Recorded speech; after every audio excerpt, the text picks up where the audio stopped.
And one day Potiphar took a vacation and went somewhere, left his wife there alone. And Joseph went into the house to do his chores, and his wife got that old spirit of lust all over her. And that's the spirit that I've been telling you about that some people can have, a spirit that you can get rid of. God will take it away from you right now. But she got that spirit, and she wanted Joseph to lay down and have sex with her. And he wouldn't, because he respected Potiphar, and he respected God even more. So he wouldn't lay down and go to bed with her. So she got angry, and about that time she heard some of the other servants coming in.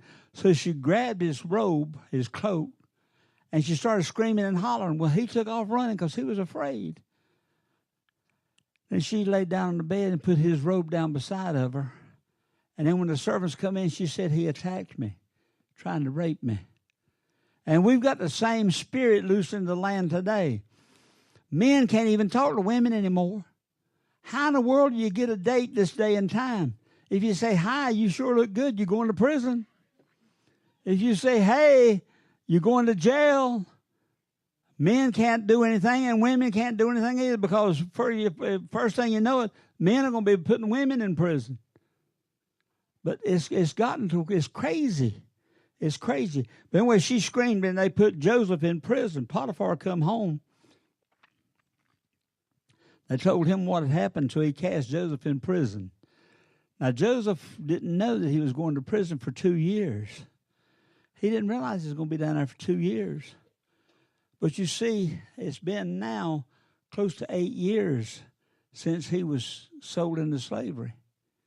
And now, another 2 years he's going to spend in prison. But anyway, they throw him into prison, but he finds favor. As soon as he gets into prison, God says, I'm going to take care of you, brother. He goes into prison, and God's anointing is upon him. And the head of the prison looks at him and says, man, I'm going to give you some easy details. I like you. And so he put him in charge of the prison. So Joseph pretty much run things down there. And then here come the baker and the butcher.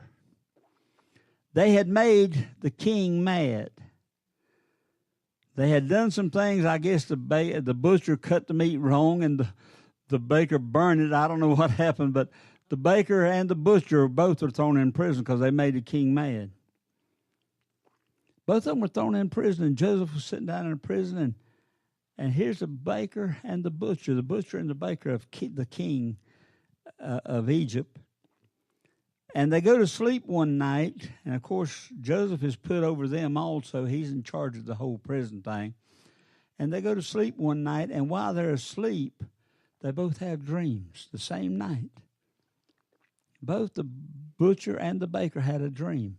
And they woke up the next morning, they were all upset, and the butcher said, I had a dream last night, and I don't understand it. And the baker said, well, I had one too, and I don't understand it.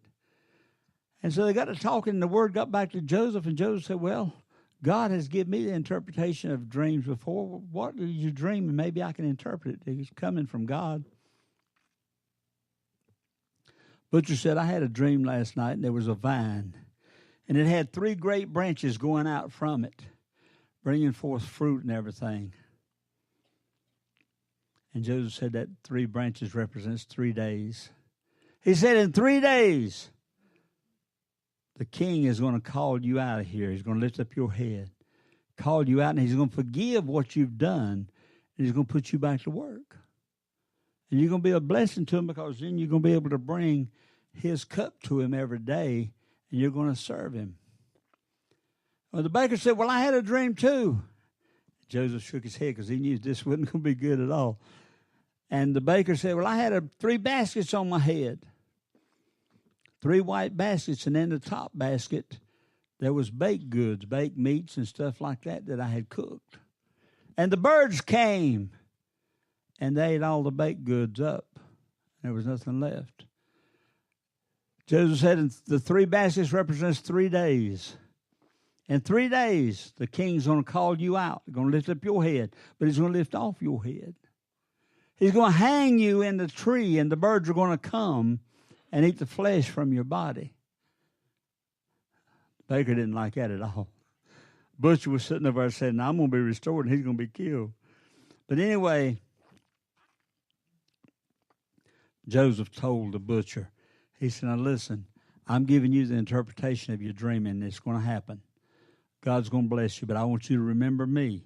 When you get out, you be sure to tell the king that I'm the one that interpreted the dream. Be sure to tell the king that I'm down here and I'm falsely down here. I didn't do anything wrong. The king will know, and he'll take care of it. But you see, we tend to get caught up in our own salvation. We get caught up in our own affairs, and we forget about other people. Now, Joseph is asking for prayer. He's asking this butcher to remember me. He's asking him, listen, no matter what, remember me. And church, this is what I want to do to the congregation.